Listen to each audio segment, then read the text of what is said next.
द्वार जहां समुद्र भी भगवान के चरणों में शांत रहता था, लेकिन उस दिन कुछ अशांत था। तीन महान शक्तियां, तीनों दिव्य, लेकिन मन में एक सूक्ष्म अहंकार। गरुड़ सोच रहे थे, आकाश मेरा है, मुझसे तेज कौन।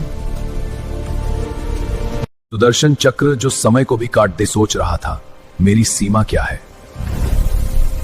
और महारानी सत्यभामा, जिन्हें विश्वास था कि प्रेम में वो सर्वोपरि हैं।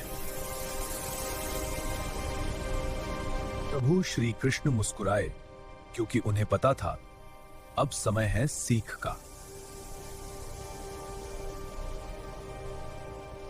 उन्होंने स्मरण किया उस भक्त को जो शक्ति नहीं भक्ति का प्रतीक था।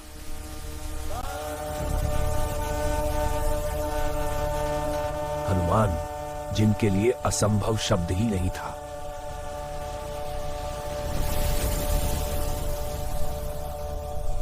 गरुड़ को आदेश मिला उन्हें द्वारका बुलाने का। जो आज्ञा प्रभु। मैं द्वारका पहुंचूंगा। हनुमान ने संदेश सुना और शांत स्वर में उत्तर दिया। मैंने सुना, शांति से उत्तर देता हूं। गरुड़ अपनी संपूर्ण शक्ति और दिव्य वेग के साथ आकाश को चीरते हुए द्वारका की ओर अत्यंत तेजी से बढ़ रहे थे। उनकी गति इतनी प्रचंड थी कि समय भी थम सा गया था और संसार की हर वस्तु स्थिर दिखाई देने लगी। लेकिन जैसे ही वह द्वारका पहुंचे, उनके कदम अचानक रुक गए और उनके चेहरे पर गहरा आश्चर्य साफ दिखाई देने लगा।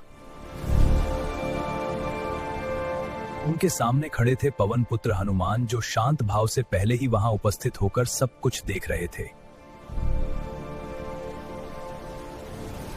गरुड़ के मन में प्रश्नों का तूफान उठ गया। वह समझ नहीं पा रहे थे कि उनकी गति से भी कोई आगे कैसे पहुंचा। उन्हें यह ज्ञात नहीं था कि जिस वेग पर उन्हें गर्व था वह केवल सीमा थी, जबकि असली गति उससे कहीं परे थी। महल के भीतर एक और परीक्षा प्रतीक्षा कर रही थी, जहां एक सूक्ष्म प्रश्न किसी के अभिमान को तोड़ने वाला था। प्रभु, माता सीता कहां है?